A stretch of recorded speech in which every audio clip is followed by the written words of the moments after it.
வணக்கம். இனியதொரு காலை பொழுதில் சுயாதீன செய்தி பார்வையூடாக உங்கள் அனைவரையும் சந்திக்கின்றோம். இன்று ஜூன் மாதம் 10ஆம் தேதி.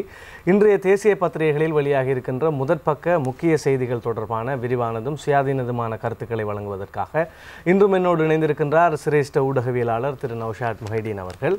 இன்றைய பத்திரிகைகளின் பிரதான தலைப்புச் செய்தியை நாங்கள் பார்க்கின்ற போது, இன்றைய பத்திரிகைகள் கடந்த திங்கட்கிழமை பிரதமரால் அமைச்சரவையில் 20வது திருத்தச் சட்ட யோசனை முன்வைக்கப்பட்டு அமைச்சரவை அங்கீகாரம் வழங்கியிருந்தது. தேர்தல் முறை மாற்றம் தொடர்பான 20வது திருத்தச் சட்டம் தொடர்பாக இப்பொழுது பல்வேறு சிறுபான்மை கட்சிகளும் சிறிய கட்சிகளும் தங்களுடைய எதிர்ப்பை தெரிவித்த வண்ணம் இருக்கின்றன. எனவே 20வது திருத்தச் சட்டம் பாராளுமன்றத்தில் சமர்ப்பிக்கப்பட்டு நிறைவேற்றப்படுமா என்கின்ற ஒரு ஐயம் தோன்றியிருப்பதாகத்தான் நமக்கு தோணுகின்றது. பெரும்பாலும் இன்றைய பத்திரிகைகளினுடைய பிரதான செய்தியாக நாம் அதை சொல்லலாம். குறிப்பாக வீரகேசரி பத்திரிகையை பார்க்கின்ற போது வீரகேசரி பத்திரிகையினுடைய பெரும்பான்மையான செய்திகள் இதனை ஒட்டியதாகத்தான் காணப்படுகின்றன. அந்த அடிப்படையில் நாம் பார்க்கின்ற போது வீரகேசரி பத்திரிகையின் பிரதான செய்தி, திருத்தங்களை முன்வையுங்கள், குழுவை அமைத்து ஆராயுமாறு ஐக்கிய மக்கள் சுதந்திர முன்னணியினருக்கு ஜனாதிபதி வலியுறுத்தல் என்பதான ஒரு செய்தியை பார்க்கக்கூடியதாக இருக்கின்றது. இன்னும் ஒரு செய்தியாக 20வது திருத்தத்தின் 125+75+25 புதுக்கணக்கை ஏற்கவே முடியாது, தமிழர் முற்போக்கு கூட்டணியினுடைய தலைவர் மனோ கணேசன் அவர்கள் என்பதாக அவரை மேற்கோள் காட்டி ஒரு செய்தி தந்திருக்கின்றது. அதேபோன்று தொகுதி வாரியான உறுப்பினர்களின் எண்ணிக்கை குறைக்கப்பட்டதனை ஒருபோதும் ஏற்க முடியாது, அமைச்சர் திகாம்பரம் திட்டவட்டம் என்பதான செய்தியையும் வீரகேசரி பத்திரிகை தந்திருக்கின்றது. அதே நேரத்தில் பிரபா கணேசன் அவர்களினுடைய குற்றச்சாட்டையும் வீரகேசரி பத்திரிகை தந்திருக்கின்றது. 20ஐ வைத்து பிரதமர் இனவாதம் செய்கிறார், பிரபா கணேசன் குற்றச்சாட்டு என்பதான செய்தியையும் வீரகேசரி பத்திரிகையில் பார்க்கலாம். இன்னும் ஒரு செய்தியாக, யாழ்ப்பாணத்தின் 11 தொகுதிகள் 6ஆக குறைவடையும் அபாயம், புதிய தேர்தல் முறை சிறுபான்மை சிறு கட்சிகளுக்கு பெரும் பாதிப்பு என்கிறது கஃபே என்பதான ஒரு செய்தியையும் நாம் பார்க்கக்கூடியதாக இருக்கின்றது. இன்னும் ஒரு செய்தியாக, சட்டம் மூலம் 12ஆம் தேதி பாராளுமன்றத்திற்கு வரும் என்பதான ஒரு செய்தியையும் வீரகேசரி பத்திரிகையை பார்க்கலாம். வீரகேசரியில் பெரும்பான்மை செய்தியாக இந்த 20வது திருத்தச் சட்ட யோசனை தொடர்பான செய்தியை தான் காணக்கூடியதாக இருக்கின்றது. தினக்குரல் பத்திரிகையை பார்க்கின்ற போதும் கூட பிரதமரின் தேர்தல் முறை யோசனைக்கு சிறிய சிறுபான்மை கட்சிகள் கடும் எதிர்ப்பு என்பதுதான் தினக்குரல் பத்திரிகையினுடைய பிரதான தலைப்புச் செய்தியாக காணப்படுகின்றது. அதே போன்று தினக்குரல் பத்திரிகையில் இன்னும் ஒரு செய்தி, 125+75+25 புதுக்கணக்கை ஏற்க முடியாது என்பதாக மனோ கணேசன் அவர்களை மேற்கோள் காட்டி ஒரு செய்தி தரப்பட்டிருக்கின்றது. அதே போன்று ஏனைய பத்திரிகைகளான நாங்கள் தினகரன் பத்திரிகையை பார்க்கின்ற போதும் கூட தினகரன் பத்திரிகையிலும் கூட இந்த செய்திக்கு முக்கியத்துவம் கொடுத்திருக்கின்றார்கள். 20ஆம் திருத்தத்தின் 125+75+25 புதுக்கணக்கை ஏற்க முடியாது என்பதாக சிறுபான்மை கட்சிகளின் கூட்டம் நாளை என்பதாகவும் தமிழர் முற்போக்கு கூட்டணியினுடைய தலைவர் மனோ கணேசன் அவர்கள் தெரிவித்த கருத்து செய்தியாக நாம் பார்க்கக்கூடியதாக இருக்கின்றது. அனைத்து பத்திரிகைகளும் இந்த செய்திக்கு முக்கியத்துவம் கொடுத்திருக்கின்றது. டெய்லி மிரர் பத்திரிகையினுடைய பிரதான தலைப்பு செய்தியாக, UPFA வாண்ட்ஸ் மோ எம்பிஸ் ஒன் FPP என்பதாக டெய்லி மிரர் பத்திரிகை அந்த தலைப்பு செய்தியை தந்திருக்கின்றது. அதே போன்று லங்கா தீப பத்திரிகை பார்த்தால் கூட சந்த கொட்டாச எக்கசிய விசிப்பகட்ட சந்தான மந்திரி வெறு விரோத்தாய் என்பதான ஒரு செய்தியை பார்க்கக்கூடியதாக இருக்கின்றது. அதே போன்று டெய்லி நியூஸ் பத்திரிகையிலும் கூட electoral reforms run into snag, Tamil group reject formula என்பதாக மனோ கணேசன் அவர்களை மேற்கோள் காட்டி ஒரு செய்தி தரப்பட்டிருக்கின்றது. அனைத்து பத்திரிகைகளினுடைய தலைப்புச் செய்தியாகவும் இந்த செய்தியை இடம் பிடித்திருப்பதை நாம் பார்க்கக்கூடியதாக இருக்கின்றது. ஆம், 19 முடிவடைந்து இப்பொழுது நாங்கள் 20 குறித்து பேசி கொண்டிருக்கின்றோம். இன்னும் எத்தனை இலக்கங்கள் பற்றி நாங்கள் பேச வேண்டியிருக்குமோ தெரியாது. 19 எப்படி சர்ச்சைக்குள்ளாகி அது நிறைவேற்றப்பட்டதோ அதே போன்ற சர்ச்சை தான் இப்பொழுது 20க்கும் மேற்பட்டிருக்கின்றது என்பதை நாங்கள் முதலில் கூறிக்கொள்ள ஆசைப்படுகின்றோம். 19வது திருத்தச் சட்டம் முன்வைக்கப்பட்ட பொழுது உங்களுக்கு தெரியும், அது தொடர்பாக பல்வேறு மட்டத்தில் ஆய்வுகள் மேற்கொள்ளப்பட்டு கலந்துரையாடல்கள் மேற்கொள்ளப்பட்டு பல்வேறு கட்டங்களை தாண்டி தான் இந்த 19வது திருத்தச் சட்டம் மூலம் என்ற அந்த சட்டம் மூலம் ஒரு வடிவத்துக்கு வந்தாலும் கூட இறுதி நேரத்தில் பிரதம மந்திரி அவற்றையெல்லாம் புறந்தள்ளிவிட்டு தன்னால் தயாரிக்கப்பட்ட ஒரு அறிக்கையை சமர்ப்பித்தார் என்பதுதான் பொதுவாக தெரிவிக்கப்பட்ட குற்றச்சாட்டு. அந்த குற்றச்சாட்டின் காரணமாகத்தான் 19வது திருத்தச் சட்டம் மூலம் உச்சநீதிமன்றத்தின் அனுமதியை பெற்று வந்த பிறகும் கூட, உச்சநீதிமன்றத்தில் அதற்கான உரிய அங்கீகாரம் கிடைத்த பின்னரும் கூட, பாராளுமன்றத்தில் வாக்கெடுப்பு முடிவடைந்த பின்னர் குழுநிலை விவாதத்தின் போது சுமார் 100க்கும் மேற்பட்ட திருத்தங்கள் அதில் செய்ய வேண்டி ஏற்பட்டதாக நாங்கள் அது தொடர்பான செய்திகளை விரிவாக பார்த்தபோது நாங்கள் அறிந்து கொள்ளக்கூடியதாக இருந்தது. அது மட்டுமன்றி இந்த 19வது திருத்தச் சட்ட மூலத்தின் பிரதான அம்சமான அரசியல் சாசன சபையை கூட நினைத்தபடி வடிவமைத்துக் கொள்ள முடியாமல் போனதற்கு இந்த திருத்தங்கள் தான் காரணமாக அமைந்தது என்றும், எவ்வாறோ உப்புச்சப்பில்லாத ஒரு 19ஆம் திருத்த சட்டம் மூலம் இப்போது அமலுக்கு வந்திருக்கின்றது. அதுதான் 19வது திருத்தம் என்று எடுத்துக்கொள்ள வேண்டியிருக்கின்றது. ஆனால் 19வது திருத்த சட்ட மூலத்தின் உண்மை வடிவம் அதுவல்ல என்பதையும் நாங்கள் இங்கே நினைவுபடுத்திக் கொள்ள வேண்டியிருக்கின்றது. இந்த பின்னணியில் தான் நாங்கள் இப்பொழுது 20வது திருத்த சட்டத்துக்கு வந்திருக்கின்றோம். இந்த 20வது திருத்த சட்டம் தொடர்பாகவும் ஏற்கனவே பல்வேறு மட்டங்களில் கலந்துரையாடல்கள் இடம்பெற்றிருக்கின்றன, பல ஆய்வுகள் நடத்தப்பட்டிருக்கின்றன, பல அறிக்கைகள் சமர்ப்பிக்கப்பட்டிருக்கின்றன, பல கட்சிகள் எழுத்து மூலமான தங்களுடைய யோசனைகளை முன்வைத்திருந்தார்கள். இவ்வாறு பல்வேறு தரப்பினரதும் கருத்துங்கள் உள்வாங்கப்பட்ட நிலையில் இந்த 20வது திருத்த சட்டம் மூலம் இப்பொழுது தயாரிக்கப்பட்டிருப்பதாக கூறப்பட்டிருந்தது. 9 அமைச்சர்கள் கொண்ட ஒரு உபகுழு கூட இது பற்றி ஆராய்ந்தது. ஆனால் இவை அனைத்தையும் புறந்தள்ளிவிட்டு இறுதி நேரத்தில் பிரதம மந்திரி தயாரித்து வழங்கிய ஒரு அறிக்கை தான் இப்பொழுது 20வது திருத்த சட்டம் மூலமாக ஏற்றுக்கொள்ளப்பட்டிருக்கின்றது என்பதுதான் பொதுவாக எதிர்க்கட்சிகள் தெரிவிக்கின்ற ஒரு குற்றச்சாட்டாக இருக்கின்றது. இதற்கு அவர்கள் குறிப்பிடுகின்ற ஒரு முக்கிய காரணம், மனோ கணேசன் கூட மிக தெளிவாக அந்த காரணத்தை குறிப்பிட்டிருக்கின்றார். திங்கட்கிழமை காலை வரை அவர்கள் பேசிக்கொண்டிருந்த விடயம் பாராளுமன்ற உறுப்பினர்களின் எண்ணிக்கை அதிகரிப்பு தொடர்பாகத்தான் அவர் பேசிக்கொண்டிருந்தார்கள். தொகுதி வாரியாக 165 பேரையும், மாவட்ட ரீதியாக 31 பேரையும், தேசிய பட்டியல் ரீதியாக 59 பேரையும் தெரிவு செய்வதென்றும் மொத்தம் 255ஆக பாராளுமன்ற உறுப்பினர்களின் எண்ணிக்கையை அதிகரிப்பது தொடர்பாக தான் பல்வேறு தரப்பினரும் ஆலோசனை முன்வைத்திருந்தார்கள். 250 என்றும் 260 என்றும் பொதுவாக எடுத்துக்கொண்டால் பாராளுமன்ற உறுப்பினர்களின் எண்ணிக்கை தற்போதைய 225 அதிகரிக்கப்பட வேண்டும். 250ஆக அல்லது 255ஆக அல்லது 260ஆக கூட அதிகரிக்க வேண்டும் என்று சில யோசனைகள் முன்வைக்கப்பட்டன. ஆனால் அந்த யோசனைகள் அனைத்தையும் புறம் தள்ளிவிட்டு எல்லா கட்சிகளும் இவ்வாறான யோசனைகளை தான் முன்வைத்திருந்தன. ஐக்கிய தேசிய கட்சி மற்றும் தான் பட்டும் படாமலும் இந்த அதிகரிப்புக்கு எதிர்ப்பு தெரிவித்துக் கொண்டிருந்ததை நாங்கள் அவதானிக்கக்கூடியதாக இருந்தது. மற்றது நான் நினைக்கிறேன் தினேஷ் குணவர்தன இந்த எதிர்ப்பு இது அதிகரிக்கப்படுவதை வெளிப்படையாக எதிர்த்திருந்தார். 225ஆகவே இருக்க வேண்டும் என்று அவருடைய மக்கள் ஐக்கிய முன்னணி கோரிக்கையை முன்வைத்திருந்ததையும் நாங்கள் அவதானிக்கக்கூடியதாக இருந்தது. இப்பொழுது சமர்ப்பிக்கப்பட்டிருக்கின்ற அமைச்சரவையால் அங்கீகரிக்கப்பட்டிருக்கின்ற திட்டமும் 225ஆகத்தான் இருக்கின்றது என்பதுதான் இங்கே எதிர்க்கட்சியினர் இப்பொழுது சுட்டிக்காட்டி இருக்கின்ற பிரதான விடயமாக இருக்கின்றது. இந்த யோசனைக்கு, அதாவது 20வது திருத்த சட்டம் மூலம் தொடர்பாக பிரதம மந்திரியினால் முன்வைக்கப்பட்டு அமைச்சரவையினால் ஏற்றுக்கொள்ளப்பட்டிருக்கின்ற இந்த யோசனைக்கு கடுமையான எதிர்ப்பு கிளம்பி இருக்கின்றது என்பதை தான் இன்றைய செய்திகளை நாங்கள் விரிவாக பார்க்கின்ற பொழுது அவதானிக்கக்கூடியதாக இருக்கின்றது. இதில் இன்னொரு முக்கிய விடயம் என்னவென்று சொன்னால், இந்த 225 உறுப்பினர்களும் தொகுதி வாரியாக தெரிவு செய்யப்படுகின்ற பொழுது 125ஆக அந்த தொகுதிகள் குறைக்கப்பட்டிருக்கின்றன. குறிப்பாக இந்த தொகுதி வாரியாக தெரிவு செய்யப்படும் உறுப்பினர்களின் எண்ணிக்கை அதிகரிக்கப்பட வேண்டும் என்பதுதான் பலரினதும் கோரிக்கையாக இருந்தது. அல்லது குறைந்தபட்சம் இப்பொழுது இருக்கின்ற இந்த 160 தொகுதிகளாவது இருக்க வேண்டும் என்பதுதான் அநேகரினதும் விருப்பமாக இருந்தது. ஆனால் பிரதம மந்திரி இப்பொழுது தெரிவித்திருக்கின்ற இந்த யோசனையில் தொகுதிகளின் எண்ணிக்கை 125ஆக குறைக்கப்பட்டிருக்கின்றது. இப்பொழுது இருக்கின்ற 160 தொகுதிகள் 125ஆக குறைக்கப்பட்டு ஏனைய 100ம் 75 25, அதாவது மாவட்ட ரீதியில் 75, தேசிய ரீதியில் 25 என்று குறிப்பிடப்பட்டிருக்கின்றது. எனவே இந்த தொகுதிகள் குறைக்கப்படுகின்ற பொழுது பல தொகுதிகள் இல்லாமல் போகக்கூடிய நிலை ஏற்பட்டிருக்கின்றது. பல தொகுதிகள் இன்னும் பெரிய தொகுதிகளோடு சேர்க்கப்பட வேண்டிய நிலை ஏற்பட்டிருக்கின்றது. இது பொதுவாக சிறுபான்மையினருக்கு ஒரு பாரிய பாதிப்பை ஏற்படுத்தும் என்பதுதான் சிறுபான்மை கட்சிகளின் தலைவர்களினதும் அரசியல் பிரமுகர்களினதும் பொதுவாக மக்களினதும் கருத்தாக இருக்கின்றது. எனவே இந்த விடயமும் இப்பொழுது எதிர்ப்புக்குள்ளாகி இருக்கின்ற ஒரு முக்கிய விடயமாக எடுத்துக்கொள்ளப்பட்டிருக்கின்றது. குறிப்பாக அமைச்சரவையில் அங்கம் வகிக்கின்ற இப்பொழுது புதிதாக ஏற்படுத்தப்பட்டிருக்கின்ற அந்த தமிழ் முற்போக்கு முன்னணியின் மனோ கணேசன் தலைமையிலான முற்போக்கு முன்னணியின் பிரதி தலைவராக இருக்கின்ற திகாம்பரம் உடனடியாக இதனை கடுமையாக எதிர்த்திருக்கின்றார் என்று அவர் தனியாக ஒரு அறிக்கை மூலமாகவும் எந்த கட்டத்திலும் இந்த தொகுதிகள் குறைக்கப்படுவதையும் ஏற்றுக்கொள்ள முடியாது என்று குறிப்பிட்டிருக்கின்றார். குறிப்பாக நுவரெலிய மஸ்கெலியா, அவருடைய சொந்த தொகுதியை எடுத்துக்கொண்டால் நுவரெலிய மஸ்கெலிய தொகுதி 3 உறுப்பினர்களை கொண்ட ஒரு பல் தொகுதி, மல்டி மெம்பர் சீட்டாக அது இருந்தது. அதனை 4 உறுப்பினர்களை கொண்டதாக அதிகரிக்க அதிகரிக்க வேண்டும் என்பதுதான் திகாம்பரத்தின் கோரிக்கையாக இருந்தது. ஆனால் இப்பொழுது தொகுதிகளின் எண்ணிக்கை குறைக்கப்படுகின்ற பொழுது இந்த நுவரெலியா மஸ்கெலியா தொகுதிக்கு என்ன நடக்கும் என்ற ஒரு கேள்வி எழுந்திருக்கின்றது. அது அப்படியே இருக்குமா, 3ஆக இருக்குமா, அல்லது அதிலும் ஒன்று குறைக்கப்படுமா என்ற நிலை ஏற்பட்டிருக்கின்றது.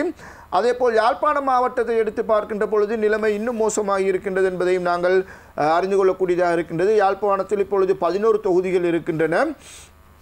ஆனால் இந்த புதிய அமைப்பின் பிரகாரம் இந்த 11 6ஆகவோ அல்லது 4ஆகவோ குறைப்பதற்கான வாய்ப்புகள் ஏற்பட்டிருப்பதாக கூறப்படுகின்றது. எனவே இந்த தொகுதிவாரி தேர்தல் முறையின் அடிப்படையில் தொகுதிகள் குறைக்கப்படுவது மிகவும் சர்ச்சையை ஏற்படுத்தி இருக்கின்றது. சாதாரணமாக சிறுபான்மை இனத்தவர்களின் பிரதிநிதித்துவம் அதிகரிக்கப்பட வேண்டுமானால் தொகுதிகள் கூட்டப்பட வேண்டும். அதைத்தான் மனோ கணேசனும் சுட்டிக்காட்டியிருக்கின்றார். தொகுதிகள் கூட்டப்படும் என்றுதான் எல்லோரும் எதிர்பார்த்திருந்தார்கள்.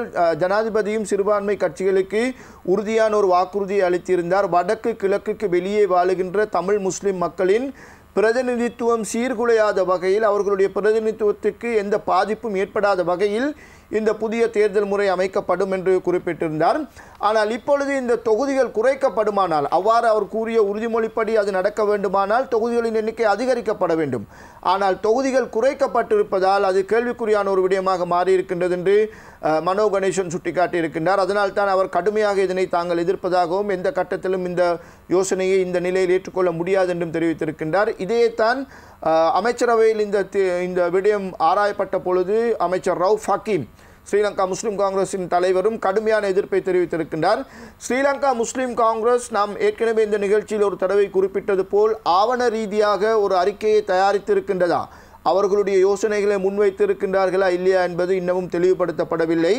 ஆனால் அமைச்சரவை கூட்டத்திலும் அதற்கு வெளியேயும் இது தொடர்பான கலந்துரையாடல்களில் தலைவர் ரவுஃப் ஹக்கீம், ஸ்ரீலங்கா முஸ்லிம் காங்கிரஸின் தலைவர் ரவுஃப் ஹக்கீம் சில ஆக்கப்பூர்வமான கருத்துக்களை முன்வைத்து கொண்டிருக்கின்றார்.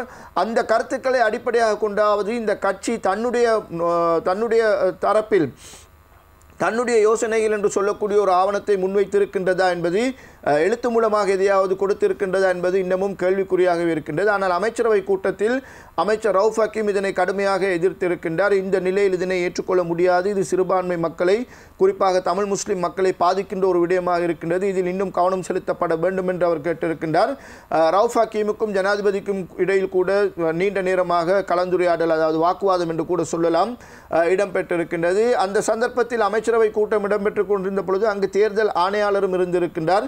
சில மேலதிக விவரங்களை வழங்குவதற்காக தேர்தல் ஆணையாளர், நில அளவையாளர் கூட அங்கு அழைக்கப்பட்டிருந்ததாக சில தகவல்களை நாங்கள் பார்க்கக்கூடியதாக இருக்கின்றது. தேர்தல் ஆணையாளர் ரவுஃப் ஹக்கீமின் கருத்தை ஏற்றிருக்கின்றார். ரவுஃப் ஹக்கீம் இன்னொரு யோசனையை முன்வைத்திருக்கின்றார். கட்சிகளுக்கான வாக்குகளை அளிப்பதற்காக தனியான ஒரு வாக்குச்சீட்டு வழங்கப்பட்டு அதன் பின்னர் விருப்பு வாக்குகளுக்கான வாக்குச்சீட்டு வழங்கப்பட்டு வாக்காளர்களுக்கு 2 வாக்குச்சீட்டுகள் வழங்கப்பட்டு கட்சிகளுக்கான அவர்களுடைய வாக்குகளை புறம்பாக பெற்றுக்கொள்வதற்கான ஒரு நடைமுறை அமுல் செய்யப்பட வேண்டும் என்று கேட்டிருக்கின்றார். இதற்கு தேர்தல் ஆணையாளரும் ஆதரவு தெரிவித்திருக்கின்றார். இருந்தாலும் இது மக்கள் மத்தியில் அறிவூட்டப்பட வேண்டிய விடயமாக இருக்கின்றதால் அடுத்த தேர்தலில் இதை அமுல் செய்ய முடியாது, எதிர்வரும் காலங்களில் இதனை பரிசீலனை செய்யலாம் என்று தேர்தல் ஆணையாளர் குறிப்பிட்டிருக்கின்றார். சில அமைச்சர்கள் ரவுஃப் ஹக்கீமோடு வாக்குவாதப்பட்டு இதனை எதிர்த்திருக்கின்றார்கள். ஆனால் இன்னும் சில அமைச்சர்கள் திகாம்பரம் மற்றும் ரிஷாட் பதியுதீன் போன்றவர்கள் சில கட்டங்களில் ரவுஃப் ஹக்கீமுக்கு ஆதரவாக கருத்துக்களை முன்வைத்து அவருடைய கருத்தை ஆதரித்திருக்கின்றார்கள் என்ற ரீதியில் கூட சில உள் தகவல்களில் இருந்து நாங்கள் பார்க்கக்கூடியதாக இருக்கின்றது. எவ்வாறாயினும் இப்பொழுது இந்த 20வது திருத்தச் சட்டம் என்பது, அதாவது 125 + 75 + 25 இந்த விடயம் இப்பொழுது சர்ச்சைக்குரிய ஒரு விடயமாக மாறியிருக்கின்றது. இதில் சர்ச்சைக்குரிய இன்னொரு விடயம், 125 பேர் தொகுதி வாரியாக தெரிவு செய்யப்பட்ட பின்னர் ஏனைய 100 பேரையும் தெரிவு செய்வதற்கு 75 பேர் மாவட்ட ரீதியாக தெரிவு செய்யப்படுவார்கள் என்று குறிப்பிடப்பட்டிருக்கின்றது. மாவட்ட ரீதியாக அவர்கள் தெரிவு செய்யப்படுவதானால் எந்த வாக்குமுறையின் அடிப்படையில், அதாவது விகிதாசார முறையில் வாக்குகளுக்கு ஆசனங்களை வழங்குவதாக இருந்தால் ஒரு கட்சி இந்த அளவு வாக்குகளை பெற்றிருக்க வேண்டும் என்ற ஒரு நிலைப்பாடு இருக்க வேண்டும். அந்த நிலைப்பாடு குறித்து இந்த யோசனையில் எதுவுமே தெரிவிக்கப்படவில்லை. அதேபோல் தேசிய மட்டத்தில் 25 ஆசனங்களை பெறுவதாக இருந்தால் அங்கும் ஒரு நிலைப்பாடு இருக்க வேண்டும். ஒரு கட்சி தேசிய மட்டத்தில் இந்த அளவு வாக்குகளை பெற்றிருந்தால் தான் ஒரு ஆசனம் என்ற ரீதியில் அவர்களுக்கு ஒரு நிலைப்பாடு இருக்க வேண்டும். அந்த நிலைப்பாடுகள் எதுவுமே குறிப்பிடப்படவில்லை. வெறுமனே 125 பேர் தொகுதி வாரியாகவும் 75 பேர் மாவட்ட ரீதியாகவும் 25 பேர் தேசிய மட்டத்திலும் தெரிவு செய்யப்படுவார்கள் என்று குறிப்பிடப்பட்டிருக்கின்றது. இதையும் ரவுஃப் ஹக்கீம் கேள்விக்குரிய ஒரு விடயமாக அங்கு ஆக்கியிருக்கின்றார். இதற்கும் விளக்கம் அளிக்க வேண்டும் என்று ரவுஃப் ஹக்கீமுடன் இந்த நீண்ட வாக்குவாதம் இடம்பெற்றுக் கொண்டிருந்த பொழுது ஒரு கட்டத்தில் ஜனாதிபதி மைத்ரிபால சிறிசேன அவரை பார்த்து, முன்னர் நடைபெற்ற அமைச்சரவை கூட்டங்களில் நீங்கள் சத்தமாக பேச தொடங்கினாலே அதைவிட சத்தம் போட்டு உங்களுடைய வாயை அடக்கி விடுவார்கள், உங்களால் பேச முடியாமல் போய்விடும், அதனை நாங்கள் பல சந்தர்ப்பங்களில் பார்த்திருக்கின்றோம், ஆனால் நாங்கள் அப்படி நடந்து கொள்ள மாட்டோம், நீங்கள் சுதந்திரமாக உங்களுடைய கருத்தை சொல்லலாம் என்று ரவுஃப் ஹக்கீமை ஜனாதிபதி ரவுஃப் ஹக்கீமிடம் குறிப்பிட்டார் என்று கூட சில தகவல்களில் நாங்கள் பார்க்கக்கூடியதாக இருக்கின்றது. இந்த 20வது திருத்தச் சட்டம் மூலம் இப்பொழுது அமைச்சரவைக்கு வெளியேயும் கடுமையான எதிர்ப்புக்கு ஆளாகி இருக்கின்றது என்பதை நாங்கள் பார்க்கக்கூடியதாக இருக்கின்றது. அமைச்சரவைக்குள்ளும் திகாம்பரம், ரவுஃப் ஹக்கீம் மற்றும் சிறுபான்மை அமைச்சர்கள் இது தொடர்பான கருத்துக்களை முன்வைத்து எதிர்ப்புகளை முன்வைத்திருக்கின்றார்கள். இப்போதைக்கு அந்த நிலைமையில் அதனை ஏற்றுக்கொள்ள முடியாது என்றும், அது சட்ட வரைவாக வெளிவந்த பிறகுதான், சரியான முறையில் சட்ட வரைவாக வெளிவந்த பிறகுதான் தங்களுடைய கருத்துக்களை முன்வைக்க முடியும் என்று சில கட்சியினர் தெரிவித்திருக்கின்றார்கள். அதாவது அமைச்சரவைக்கு வெளியில் இது ஒரு பாரிய சிக்கலுக்குரிய ஒரு விடயமாக மாறியிருக்கின்றது என்பதை நாங்கள் இங்கே பார்க்கக்கூடியதாக இருக்கின்றது. இதில் இன்னொரு கட்சி ஒரு முக்கிய விடயத்தை சுட்டிக்காட்டி இருக்கின்றது. 1978ஆம் ஆண்டுக்கு முன்னர் இருந்த முறை தொகுதிவாரி தேர்தல் முறை, அது கூடாது, அது நாட்டுக்கு பொருத்தமற்றது என்று கூறிதான் 78க்கு பின்னர் மாவட்ட ரீதியான இந்த விகிதாசார முறை அமலுக்கு கொண்டு வரப்பட்டது. இப்பொழுது கூறப்படுகின்ற கருத்து, இந்த விகிதாசார விருப்பு வாக்கு தெரிவு முறை கூடாது, விருப்பு வாக்கு தெரிவு மக்களின் எதிர்பார்ப்புகளை பூர்த்தி செய்யவில்லை என்று விருப்பு வாக்கு தெரிவுக்கும் எதிர்ப்பு தெரிவிக்கப்பட்டு தான் புதிய முறை உருவாக்கப்பட வேண்டும் என்று கோருகின்றார்கள். ஆனால் இப்பொழுது சமர்ப்பிக்கப்பட்டிருக்கின்ற இந்த புதிய முறையை எடுத்து பார்த்தால் அதில் ஏற்கனவே நிராகரிக்கப்பட்ட தொகுதிவாரி முறையும் இப்பொழுது நாங்கள் கூடாது என்று பேசிக்கொண்டிருக்கின்ற மாவட்ட ரீதியான தெரிவு முறையும் சேர்க்கப்பட்ட, அதாவது இரண்டு கூடாத விஷயங்கள், பொருத்தமற்றது என்று விளக்கப்பட்ட, பொருத்தமற்றது என்று இப்பொழுது நாங்கள் பேசிக்கொண்டிருக்கின்ற இரண்டு விடயங்கள் சேர்க்கப்பட்ட ஒரு கலப்பாகத்தான் இந்த தேர்தல் முறை உருவாக்கப்பட்டிருக்கின்றது. எனவே இது ஒரு வினோதமான விடயமாக இருக்கின்றது. ஏற்கனவே கூடாது என்று சொல்லப்பட்ட விடயத்தையும் இப்பொழுது மோசமானது என்று பேசிக்கொண்டிருக்கின்ற இந்த இரண்டு தீமைகளை எப்படி இணைத்து நன்மையாக்குவது என்று சிலர் கேள்விகளை முன்வைத்திருக்கின்றார்கள் என்ற தகவலையும் நாங்கள் செய்திகளில் பார்க்கக்கூடியதாக இருக்கின்றது. எனவே இது தொடர்பான சுவாரஸ்யமான விவாதங்கள், கருத்துக்கள், கருத்து பரிமாறல்கள் தொடர்ந்து இந்த 20வது திருத்தச் சட்டத்தின் ஊடாக பல்வேறு தரப்பினரிடமிருந்தும் வெளிவரக்கூடும் என்று எதிர்பார்க்கப்படுகின்றது. இப்பொழுதுதான் இன்று முதல் தான் இந்த விடயம் சூடேற தொடங்கி இருக்கின்றது. அமைச்சரவை அங்கீகாரத்துக்கு பின்னர் இன்று முதல் தான் இது சூடேற தொடங்கி இருக்கின்றது. எனவே அடுத்து வரும் நாட்கள் இதில் இன்னும் பல கருத்துக்களை நாங்கள் எதிர்பார்க்கக்கூடியதாக இருக்கும். இவ்வாறான ஒரு பின்னணியில் தான் சிறுபான்மை கட்சிகளின் ஒரு கூட்டமைப்பு என்ற ஒரு அமைப்பு செயற்பட்டு வருகின்றது. சகல கட்சிகளும், அதில் சிறிய கட்சிகள், சிறுபான்மை கட்சிகள் என பல கட்சிகள் அதில் அங்கம் வகிக்கின்றன. அவர்கள் கூட இணைந்து ஒரு ஆவணத்தை தயாரித்திருந்தார்கள் என்று கடந்த காலங்களில் நாங்கள் செய்திகளை பார்க்கக்கூடியதாக இருக்கின்றது. அது கூட ஏற்றுக்கொள்ளப்படவில்லை என்று தான் ஜேவிபியும் குற்றம் சாட்டி இருக்கின்றது. ஜேஎச்யூவும் அதே போன்ற ஒரு குற்றச்சாட்டை தான் சுமத்தி இருக்கின்றது. டக்ளஸ் தேவானந்தாவும் இதனை எதிர்த்திருக்கின்றார்.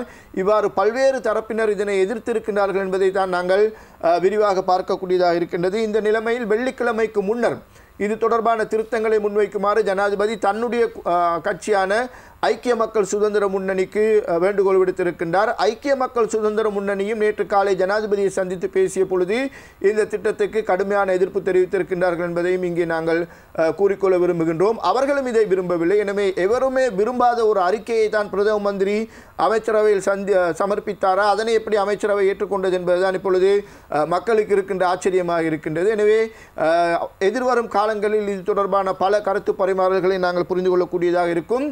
இன்றும் இது தொடர்பான சில விசேட கூட்டங்கள் இடம்பெறவிருக்கின்றன. குறிப்பாக சிறுபான்மை கட்சிகளின் கூட்டமைப்பு இன்று கூடி இது தொடர்பாக மேலதிகமாக என்ன செய்யலாம் என்று ஆராயவிருக்கின்றார்கள். அதேபோல் ஜனாதிபதி தன்னுடைய கட்சிக்கு ஐக்கிய மக்கள் சுதந்திர முன்னணிக்கு உடனடியாக ஒரு குழுவை நியமித்து இது தொடர்பாக ஆராய்ந்து வெள்ளிக்கிழமைக்கு முன்னர் உங்களுடைய திருத்தங்களையும் யோசனைகளையும் சமர்ப்பிங்கள் என்று குறிப்பிட்டிருக்கின்றார்.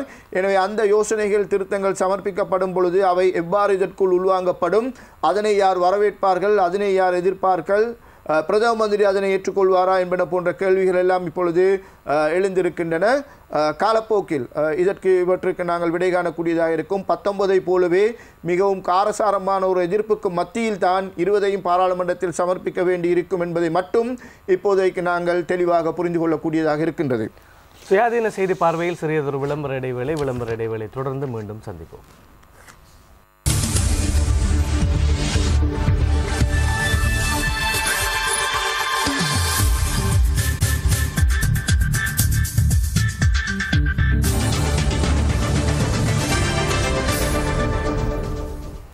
சுயாதீன செய்தி பார்வையோடு இணைந்திருக்கின்றோம். சுயாதீன செய்தி பார்வையிலே நாங்கள் இன்றைய பத்திரிகைகளின் பிரதான தலைப்புச் செய்தியாக பார்த்த விடயம் 20வது திருத்தச் சட்டம் தொடர்பாக பல்வேறு அதிருப்திகளை சிறிய கட்சிகள் மற்றும் சிறுபான்மை கட்சிகள் தெரிவித்து வருகின்ற நிலையிலே இன்றைய நிகழ்ச்சியிலே நாங்கள் அமைச்சர் ரவுஃப் ஹக்கீம் அவர்களை தொலைபேசி மூலமாக அழைப்பினை ஏற்படுத்தி இணைத்திருக்கின்றோம். எனவே அவரிடம் சில கேள்விகளை கேட்கலாம் என்று இருக்கின்றோம்.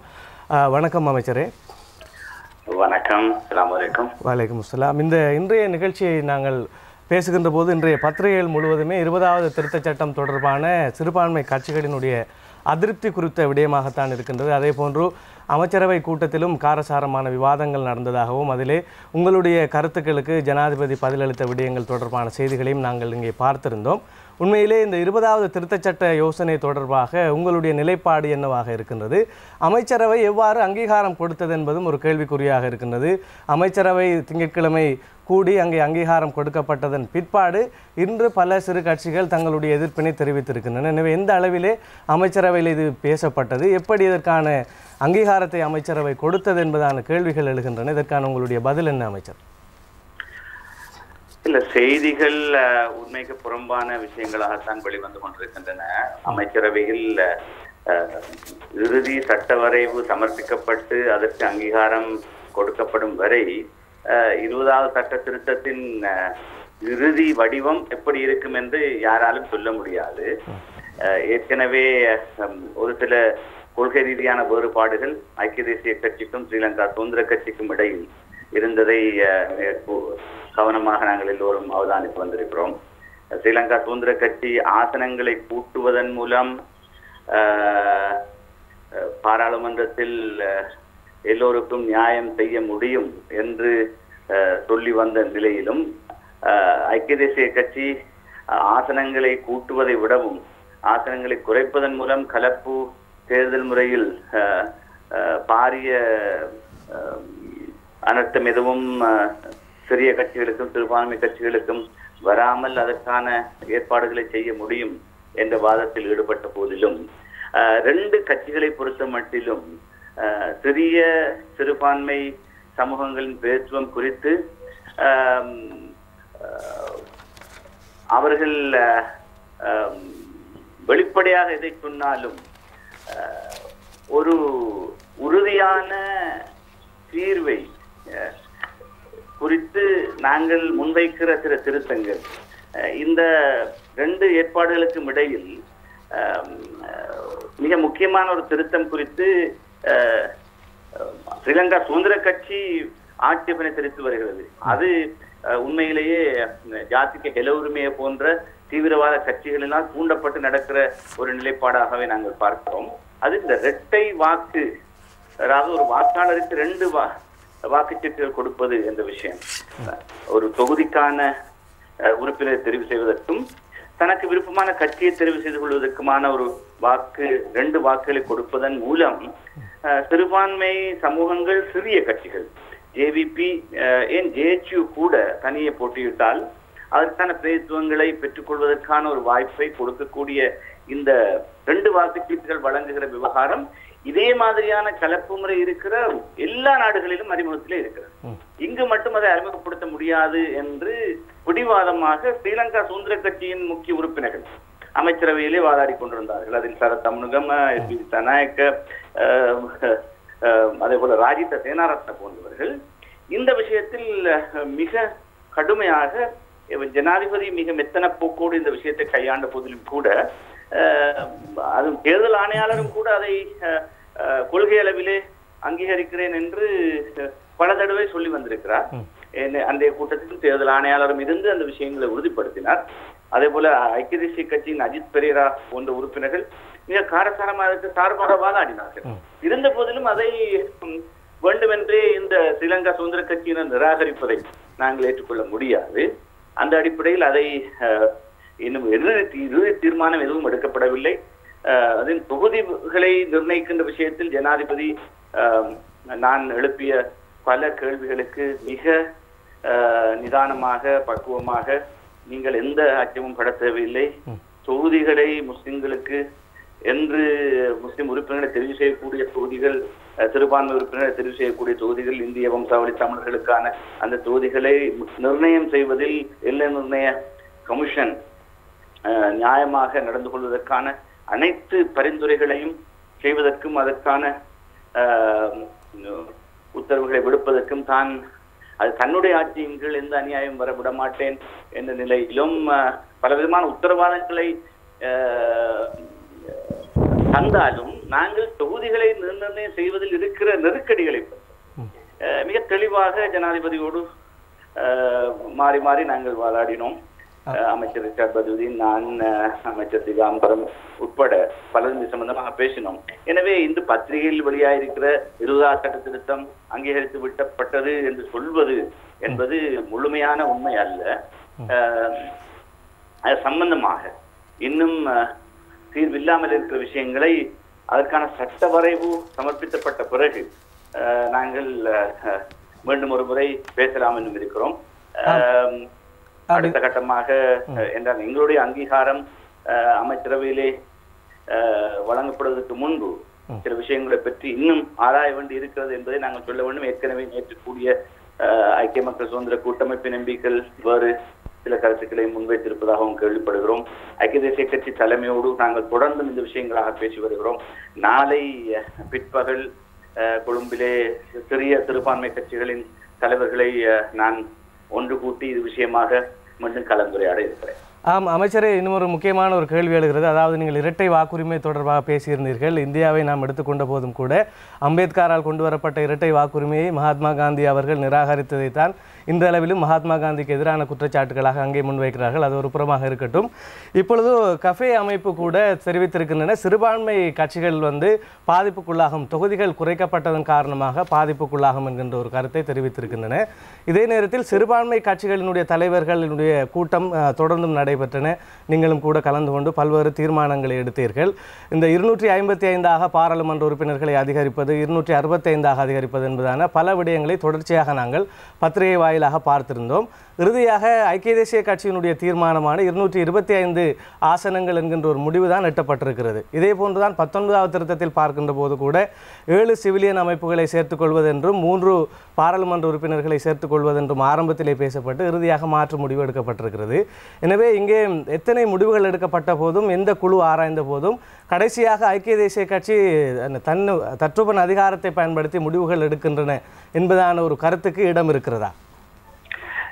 இல்ல, ஐக்கிய தேசிய கட்சியின் மீது கஃபே அமைப்பு குற்றம் சாட்டுவது என்பது கஃபே அமைப்பு போன்ற கஃபே பொதுவாக சொல்லி இருக்கிறார்கள் அவர்கள். இல்ல, ஆனால் அவர்கள் என்னை பொறுத்த மட்டிலே ஒரு தேர்தல் கண்காணிப்பு குழுவினர் என்ற அடிப்படையில் இந்த விவகாரங்களிலே பக்கச்சார்பாக யாரையும் விமர்சிப்பதை நாங்கள் ஏற்றுக்கொள்ள முடியாது.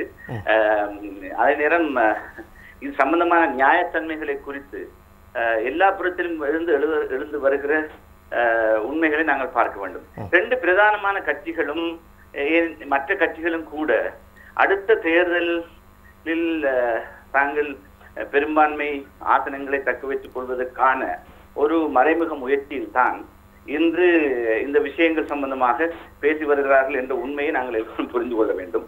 அந்த அடிப்படையிலே ஒரு நிரந்தரமான பாராளுமன்றத்துக்கான தெரிவு முறையை அவசரமாக தீர்மானித்து திணிக்க முயற்சிப்பது என்பது எந்த விதத்திலும் நியாயமாகாது என்ற அடிப்படையிலே தான் இதற்கான சரியான விதிமுறைகளை நாங்கள் எல்லை நிர்ணய குழுவுக்கு வழங்க வேண்டும் என்பதும், அதற்கான போதிய கால அவகாசமும் பொதுமக்கள் தங்களுடைய கருத்துக்களை இயக்கங்கள் கட்சிகள் வைக்கக்கூடியவாறு போதிய கால அவகாசம் வழங்கப்பட வேண்டும். இது சுடுகுது மடியப்பிடி என்று அவசரப்பட்டு பிரச்சனை தீர்க்க முயல்வது நியாயமாகாது. 2 பிரச்சனைகள் இருக்கின்றன. ஸ்ரீலங்கா சுதந்திர கட்சி பிளவுபடும் அபாயம் இருக்கிறது என்ற காரணத்தினால் ஒரு சில விஷயங்களை வைத்துக் கொண்டு கடந்த ஜனாதிபதிக்கு வக்காலத்து வாங்கிய கொஞ்சம் பேர் இந்த ஜனாதிபதிக்கு பின்னால் ஒளிந்து கொண்டு அவரை காப்பாற்றுகிறோம் என்ற போர்வையில் எங்களுடைய நியாயமான கோரிக்கைகள் சிலவற்றை நிராகரித்து வருகிறார்கள். அதே போல ஐக்கிய தேசிய கட்சியின் தலைமையின் நிலைப்பாடு அடுத்த தேர்தலில் தங்களுடைய ஆசனங்களை கூட்டிக் கொள்வதற்கான வழிமுறை குறித்து அவதானமாக இருக்கின்ற காரணத்தினால் சில கோரிக்கைகள் குறித்து இன்னும் சரியான நிலைப்பாட்டை வெளிக்காட்டாமல் அவர்கள் சில விஷயங்களிலே ஐக்கிய தேசிய கட்சி தலைமை வெளிப்படையாக பேசியாக வேண்டும். குறிப்பாக இந்த இரட்டை வாக்கு குறித்த நிலைப்பாடு மிக முக்கியமானது என்று நான் கூறியாக வேண்டும். இதை பற்றி நாங்கள் மிக கரசாம வலியுறுத்தி இருக்கிறோம். ஏனென்றால் இதனுடைய நியாயத்தன்மை குறித்து, ஏனென்றால் கடந்த அமைச்சரவை கூட்டத்திலும் ஐக்கிய தேசிய கட்சி உறுப்பினர்கள் கூட அது நியாயமானது என்று பேசி வருகிறார்கள். நேற்று கூட ஒரு சில உறுப்பினர்கள் அதன் நியாயத்தன்மையை ஏற்றுக்கொண்டிருக்கிறார்கள். நன்றி அமைச்சரே. பல்வேறு கருத்துக்களை காலை வேளையில் சிரமம் பாராதங்களோடு இணைந்து தெரிவித்தமைக்காக அமைச்சர் அவர்களுக்கு எங்களுடைய நன்றிகளை தெரிவித்துக் கொள்கின்றோம். நன்றி. தொடர்ச்சியாக சுயாதீன செய்தி பார்வையில் நாங்கள் செய்திகளோடு இணைந்திருக்கலாம். இப்பொழுது ஒரு சிறிய விளம்பர இடைவேளை.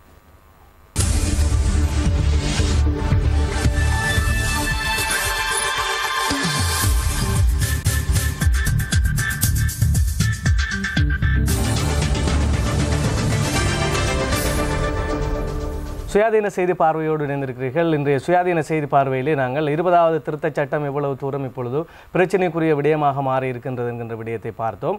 இதே நேரத்தில் 19வது திருத்தச் சட்டம் பாராளுமன்றத்திலே பெரும்பான்மையோடு நிறைவேற்றப்பட்ட போதும் கூட அரசியலமைப்பு பேரவை இதுவரையில் இயங்க முடியாத ஒரு நிலையில் இருக்குது. பாராளுமன்றத்தில் அதற்கான அங்கீகாரம் கிடைக்கவில்லை என்பதான ஒரு விடயம் இங்கே பேசப்படுகின்றது. ஆரம்பத்திலே அரசியலமைப்பு பேரவையிலே 7 சிவிலியன்களையும் 3 பாராளுமன்ற உறுப்பினர்களையும் சேர்த்துக் கொள்வது என்பதாக தீர்மானிக்கப்பட்டு அது இறுதி வடிவமாக வருகின்ற போது 3 சிவிலியன்களும் 7 பாராளுமன்ற உறுப்பினர்களும் என்கின்ற ஒரு நிலைமை வந்தது. அந்த 7 பாராளுமன்ற உறுப்பினர்களுக்குள்ளும் 2 அமைச்சர்கள் எப்படி வந்தார்கள், 2 அமைச்சர்களையும் நியமிக்க முடியாது, இது அரசியலமைப்புக்கு முரண் என்பதான கருத்துக்களை எதிர்க்கட்சிகள் வெளியாக்கி இருந்தன. எனவே இந்த நிலையிலே அரசியலமைப்பு பேரவை என்னவாகும், ஆணைக்குழுக்களை சுயாதீனமாக நியமிக்க முடியுமா என்பதான பல்வேறு கேள்விகள் எழுந்திருக்கின்ற நிலையிலே நேற்றைய தினம் புரவசி வலய அமைப்பினுடைய விசேட கருத்தரங்கில் கலந்து கொண்டு பேசுகின்ற போது ஜனாதிபதி சட்டத்தரணி ஜெயம்பதி விக்ரமரட்ன அவர்கள் சில கருத்துக்களை கூறியிருக்கிறார். அத்தகைய செய்திகளையும் இன்றைய பத்திரிகைகளில் பார்க்கலாம். தினகரன் பத்திரிகை பிரதான தலைப்புச் செய்தியாக அந்த செய்தியை தந்திருக்கின்றது. 3 சிவில் பிரஜைகளை பாராளுமன்றம் நிறைவேற்ற தவறினும் ஆணைக்குழுக்களை அமைக்க முடியும் என்பதாக தரப்பட்டிருக்கிறது. அதே போன்று டெய்லி நியூஸ் பத்திரிகையிலும் இந்த செய்தியை நாம் பார்க்கக்கூடியதாக இருக்கின்றது. டெய்லி நியூஸ் பத்திரிகையிலும் constitutional council parliament to approve civil society members and debate no ministers for the CC after elections என்பதாக ஒரு செய்தியும், can function with 7 members able to operate and civil society slots என்பதாகவும், 19A has provision to set up all independent commissions என்பதாக அந்த செய்தி தரப்பட்டிருக்கின்றது. இதே போன்று தினமின பத்திரிகையிலும் கூட இந்த செய்தியை பார்க்கக்கூடியதாக இருக்கின்றது. தினமின பத்திரிகை தன்னுடைய பிரதான தலைப்புச் செய்தியாக இந்த செய்தியை தந்திருக்கின்றது. பார்லிமெண்ட்டுவே திதனாகே நம் சம்மத நொக்கலத் சியலு கொமிஷம் சபா பிஹிட்டுவி ஹக்கி என்பதாக அந்த செய்தி தரப்பட்டிருக்கிறது. இதுவும் ஒரு முக்கியமான விடயம். பாராளுமன்றத்தில் இந்த அரசியல் சாசன சபைக்கு 3 சிவில் உறுப்பினர்களின் தெரிவு செய்யப்பட்டிருக்கின்ற 3 சிவில் உறுப்பினர்களுக்கான அங்கீகாரத்தை பெற்றுக்கொள்வதில் சிரமம் ஏற்படுவது உங்களுக்கு தெரியும். பாராளுமன்றத்தை குழப்பி அது பற்றி பேச விடாமல் வேறு விடயங்களை பேசி கடைசியில் அந்த விடயம் எடுத்துக்கொள்ளப்படாமலேயே அது தொடர்பான ஒரு முடிவு எடுக்கப்படாமலேயே பாராளுமன்றம் பின்போடப்பட்டது. இப்பொழுது ஒரு டெய்லி நியூஸ் தந்திருக்கின்ற ஒரு பிரத்யேகமான தகவலின் பிரகாரம் டெய்லி நியூஸ் இன்று ராஜிகா குமாரசுமாவினதும் ஏடி ஆரியரத்னதும் புகைப்படத்தோடு ஒரு செய்தியை தந்திருக்கின்றது. அதாவது பாராளுமன்றத்தில் இவர்களுடைய பெயர்களை அங்கீகரிக்காமல் கட்சி தலைவர்கள் அங்கீகரித்து அதனை நடைமுறைக்கு கொண்டு வருவதற்கான ஒரு முடிவுக்கு இப்பொழுது வந்திருக்கின்றார்கள் என்று தெரிவிக்கப்பட்டிருக்கின்றது. பாராளுமன்றத்தில் இது குறித்த விவாதத்தை எடுத்துக்கொள்ளாமல் நேரத்தை வீணடிக்காமல் கட்சி தலைவர்கள் கூடி இதனை அங்கீகரித்து அதனை செயற்படுத்துவதற்கு பலிவிடுவதென்று முடிவு செய்யப்பட்டிருக்கின்றது. அந்த வகையில் முன்னாள் மேன்முறையீட்டு நீதிமன்ற நீதியரசர் AWS சலாம், சர்வோதய இயக்கத்தின் தலைவர் AT ஆரியரத்ன, ஐக்கிய நாடுகள் சபையின் முன்னாள் உயர் அதிகாரியாக பணியாற்றிய ராஜிகா குமாரசுவாமி ஆகியோரின் பெயர்கள் தான் இப்பொழுது இந்த அரசியல் சாசன சபைக்கான சிவில் உறுப்பினர்களின் பெயர்களாக குறிப்பிடப்பட்டு ஊர்ஜிதம் செய்யப்பட்டிருக்கின்றன. இந்த 3 பேருக்கும் பாராளுமன்றத்தில் இப்பொழுது விவாதிக்காமலேயே கட்சி தலைவர்கள் கூட்டத்தில் இந்த அங்கீகாரம் வழங்கப்பட இருக்கின்றது. பெரும்பாலும் இன்று இந்த அங்கீகாரம் கிடைக்கும் என்றும் இன்று முதல் இவர்களுடைய நியமனங்கள் அமலுக்கு வரும் வகையிலான நடவடிக்கைகள் எடுக்கப்படும் என்றும் தெரிவிக்கப்பட்டிருக்கின்றது. இதற்கு வழிவிடும் வகையில் தான் சட்ட மேதை ஜெயம்பதி விக்ரமரத்ன குறிப்பிட்டிருந்த கருத்து. ஏற்கனவே JVPயும் அதே கருத்தை தெரிவித்திருந்தது. அனுரகுமார் திசாநாயக்கவும் அதே கருத்தை தெரிவித்திருந்தார். 7 உறுப்பினர்களின் நியமனம் தெரிவு செய்யப்பட்டிருக்கின்ற நிலையில் அது உறுதியாக இருக்கின்ற நிலையில் சிவில் உறுப்பினர்கள் 3 நியமனங்கள் இல்லாமல் கூட அரசியல் சாசன சபை செயற்பட முடியும் என்று அனுரகுமார திசாநாயக்கவும் குறிப்பிட்டிருந்தார். அதற்கான ஏற்பாடுகள் இருப்பதாக அவர் சுட்டிக்காட்டியிருந்தார். இப்பொழுது அதையே தான் இவரும் ஜெயம்பதி விக்ரமரத்னவும் சுட்டிக்காட்டியிருக்கின்றார். அவர் ஏற்கனவே அரசாங்கத்துக்கும் இது தொடர்பான ஆலோசனை மற்றும் வேண்டுகோள் என்பனவற்றை விடுத்திருக்கின்றார். இந்த அரசியல் சாசன சபையை உருவாக்கி அடுத்தடுத்து வரவிருக்கின்ற ஆணைக்குழுக்களை விரைவில் நியமிக்க வேண்டும் என்பதுதான் இவர்களுடைய கோரிக்கையாக இருக்கின்றது. இதனிடையே இதில் இன்னொரு இணக்கப்பாடும் எட்டப்பட்டிருக்கின்றது இந்த கட்சி தலைவர்கள் மத்தியில். இப்பொழுது பிரதமர் சார்பாகவும் ஜனாதிபதி சார்பாகவும் இந்த அரசியல் சாசன பேரவைக்கு தெரிவு செய்யப்பட்டிருப்பவர்கள் 2 அமைச்சர்கள், சம்பிகவும் மற்றவர் விஜயதாச ராஜபக்சவும். எனவே இவர்கள் இருவரும் இப்பொழுது அமைச்சர்களாக இருப்பதால் இவர்களுக்கு எதிர்ப்பும் தெரிவிக்கப்பட்டது. இருந்தாலும் இப்போதைக்கு இவர்களுடைய நியமனத்தை ஏற்றுக்கொண்டு அடுத்த பாராளுமன்றம் கூடிய பின்னர், புதிய தேர்தல் இடம்பெற்று பாராளுமன்றம் கூடிய பின்னர் மீண்டும் இந்த சபைக்கான நியமனங்கள் செய்யப்படுகின்ற பொழுது பிரதமரும் ஜனாதிபதியும் அமைச்சர்களை இந்த சபைக்கு நியமிக்காமல் இருக்க வேண்டும் என்ற கோரிக்கை விடுக்கப்பட்டிருக்கின்றது. அதற்கு இரு தரப்பிலும் இணக்கம் காணப்பட்டிருக்கின்றது. எனவே இனிமேல் அமைச்சர்கள் இந்த அரசியல் சாசன சபைக்கு வரமாட்டார்கள். இப்போதைக்கு இவர்கள் இருவரும் இந்த குறுகிய கால பகுதிக்கு செயற்பட முடியும் என்ற ஒரு இணக்கமும் ஏற்பட்டிருக்கின்றது. எனவே பெரும்பாலும் இன்று இந்த அரசியல் சாசன சபைக்கான நியமனங்கள் உறுதி செய்யப்படும் என்று எதிர்பார்க்கப்படுவதாகவே அந்த செய்திகளில் நாம் விரிவாக பார்க்கக்கூடியதாக இருக்கின்றது. இதே நேரத்தில் தினகரன் பத்திரிகையின் உட்பக்க செய்தியாக கூட அந்த செய்தி தரப்பட்டிருக்கிறது. அரசியலமைப்பு சபைக்கு அமைச்சர்களை நியமிப்பதில்லை என தீர்மானம். இது கட்சி தலைவர்களினுடைய கூட்டத்தின் போது எடுக்கப்பட்ட ஒரு தீர்மானமாக இருக்கின்றது.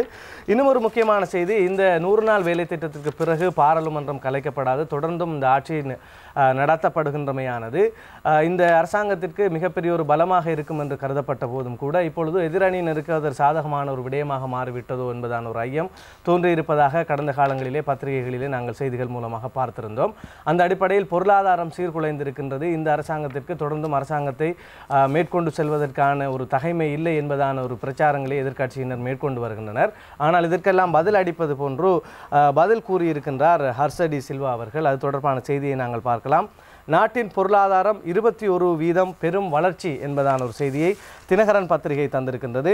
அதே போன்று டெய்லி நியூஸ் பத்திரிகையிலும் கூட revenue increase by 21% in first 5 months என்பதாக ஹர்ஷடி சில்வா அவர்களுடைய புகைப்படத்துடன் கூடியதான ஒரு செய்தியாக அது காணப்படுகின்றது. தி ஐலண்ட் பத்திரிகையிலும் ஒரு செய்தியை பார்க்கலாம். 5 state institution borrowed ₹2 trillion under MR government. ஹர்ஷா no system in place to recover funds என்பதாக அந்த செய்தி தரப்பட்டிருக்கின்றது. தினமின உள்ளிட்ட அனைத்து சிங்கள பத்திரிகைகளிலும் இந்த செய்தியை நாம் பார்க்கலாம். இந்த அரசாங்கத்தின் மீது சுமத்தப்படுகின்ற மிகப்பெரிய குற்றச்சாட்டுகளுள் ஒன்றாக இருப்பதுதான் இப்பொழுது பொருளாதாரம் வங்குரோத்து நிலைக்கு வந்துவிட்டது, நாட்டின் பொருளாதாரம் சீரழிந்து விட்டது என்று குறிப்பிடப்படுகின்றது.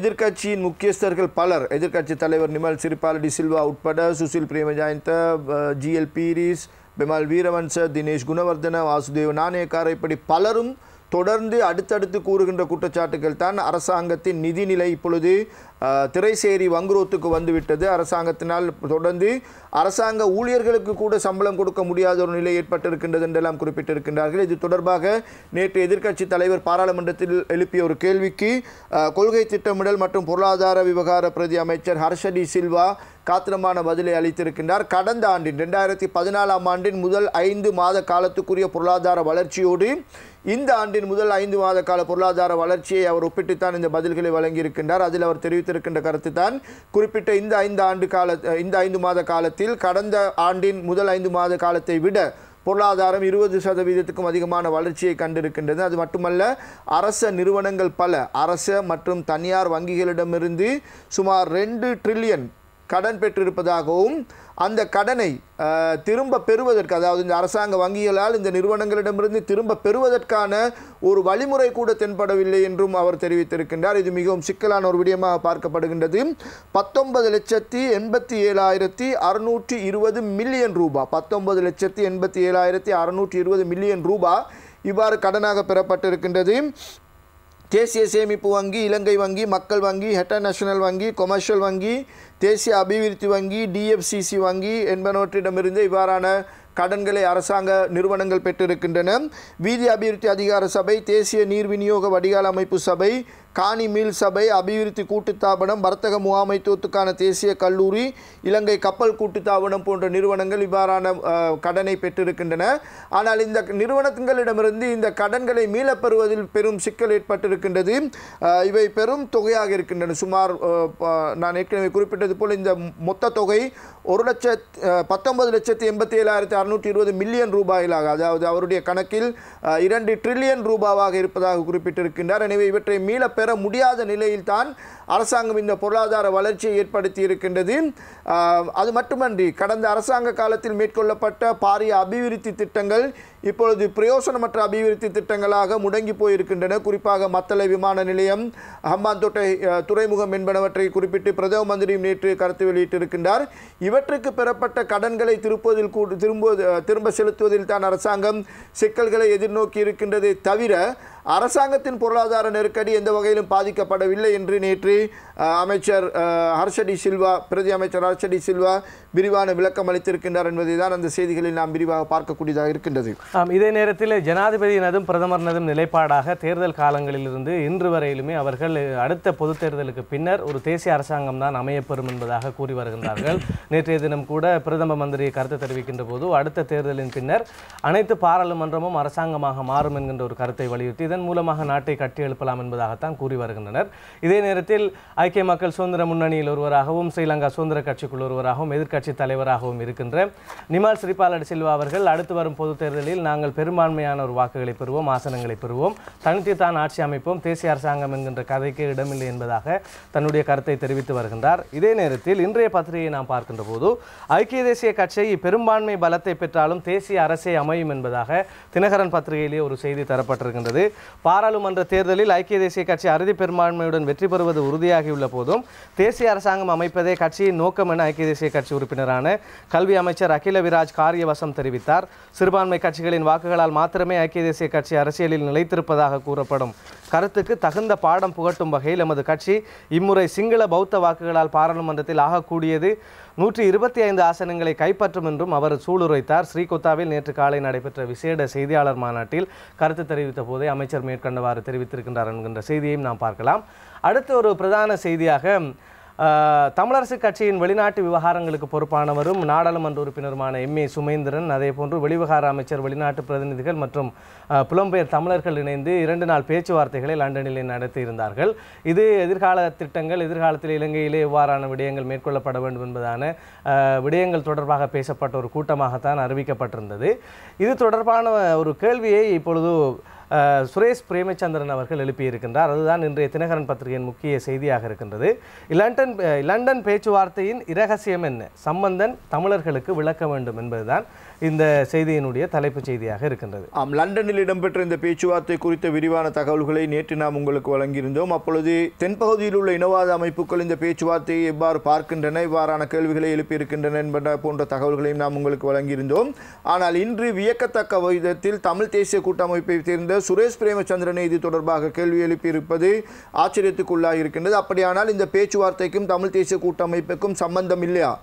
சுமந்திரன் எந்த அடிப்படையில் இந்த பேச்சுவார்த்தையில் கலந்து கொண்டார்? அவர் தமிழ் தேசிய கூட்டமைப்பின் பிரதிநிதியாக அங்கு செல்லவில்லையா?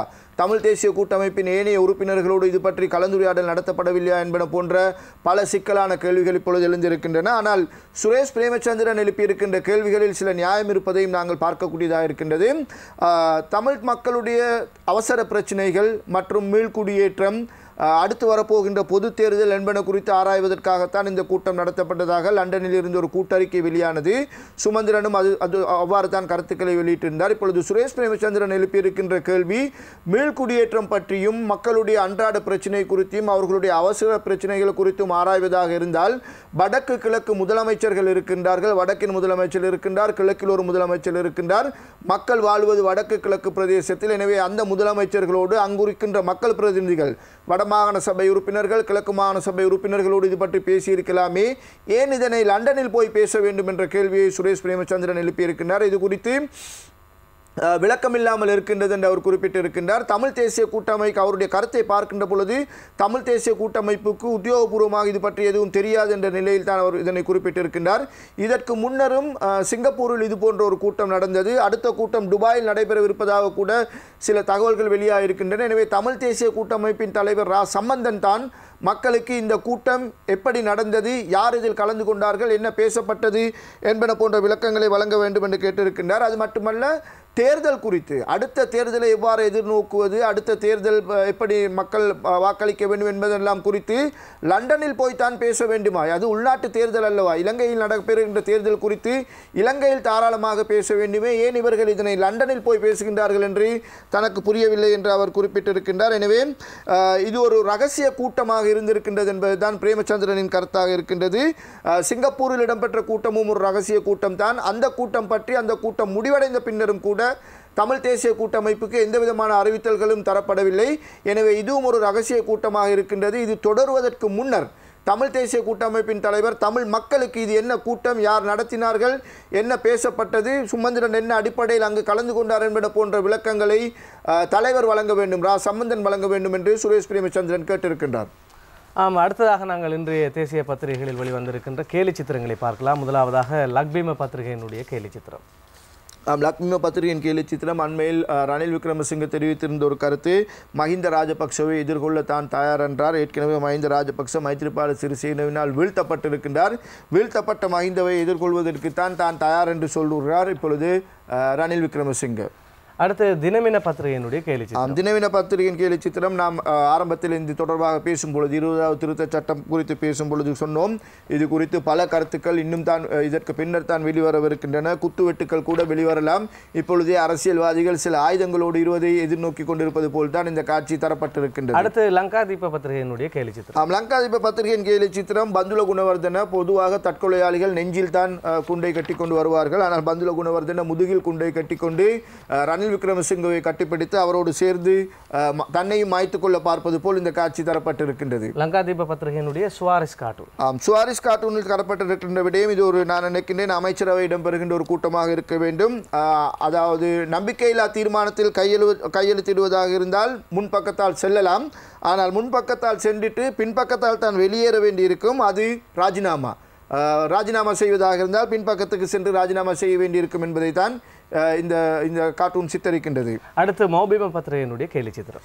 மௌபிம பத்திரிகையின் கேலி சித்திரம், முருத்தட்டுவே ஆனந்த தேரர் அண்மையில் ஒரு இடத்தில் பேசும் பொழுது, கடந்த காலத்தில் மன்னர்கள் ஆபத்தில் இருந்த பொழுது, அவர்களுக்கு இக்கட்டான நிலை ஏற்பட்ட பொழுது பிக்குமார் தான் அவர்களுக்கு கை கொடுத்து உதவி இருக்கின்றார்கள் என்ற ஒரு கருத்தை தெரிவித்தார். அதனை நினைத்து கொண்டு தான் இப்பொழுது ஆபத்தில் இருக்கின்ற முன்னாள் ஜனாதிபதி, கைவிடப்பட்ட நிலையில் இருக்கின்ற முன்னாள் ஜனாதிபதி இப்பொழுது விகாரைகள் தோறும் சென்று கொண்டிருப்பதை அடிப்படையாக கொண்டுதான் இந்த கார்ட்டூன் தரப்பட்டிருக்கின்றது. அடுத்து ரிவிர பத்திரிகையினுடைய கேலி சித்திரம். ரிவிர பத்திரிகையின் கேலி சித்திரம், 20வது திருத்த சட்டம் என்பது இப்பொழுது ஒரு அழகிய பெண் போல இங்கே வரையப்பட்டிருக்கின்றது. அப்பி கமத்தி என்று அரசியல்வாதிகள் அதனை சுற்றி, அதாவது இந்த ஒரு பெண்ணாக இது ஜனாதிபதியினால் அவர்களுக்கு காட்டப்பட்டால் அவர்கள் அதனை வாசுதேவ நாணயக்கார் அரசியல்வாதிகள் அதற்கு ஆதரவு அளிப்பார்கள், வாசுதேவ நாணயக்கார போன்றவர்கள் அதற்கு ஆதரவு அளிப்பார்கள் என்பதை தான் இந்த கார்ட்டூன் சித்தரிக்கின்றது. இறுதியாக தி ஐலண்ட் பத்திரிகையினுடைய கேலி சித்திரம். ஐலண்ட் பத்திரிகையின் கேலி சித்திரமும் வாசுதேவ நாணயக்கார, டியூ குணசேகர, திஸ்ஸ வித்தாரன் ஆகியோரை அடிப்படையாக கொண்டு தான் தரப்பட்டிருக்கின்றது. 20வது திருத்தம் இப்பொழுது சூடுபிடிக்க தொடங்கி இருக்கின்றது. எங்கு பார்த்தாலும் 20வது திருத்தம் தான். அந்த பஸ் இப்பொழுது ஓடிக்கொண்டிருக்கின்றது. அந்த பஸ்ஸில் தாங்களும் சென்று இடம் பிடிக்கலாமா என்று வேகமாக ஓடிக்கொண்டிருப்பதை தான் இந்த கார்ட்டூன் சித்தரிக்கின்றது. இந்த அளவில் நாங்கள் இன்றைய சுயாதீன செய்தி பார்வையிலிருந்து விடைபெற்றுக் கொள்கின்றோம். மீண்டும் நாளை சுயாதீன செய்தி பார்வையில் உங்கள் அனைவரையும் சந்திக்கும் வரை நன்றி, வணக்கம்.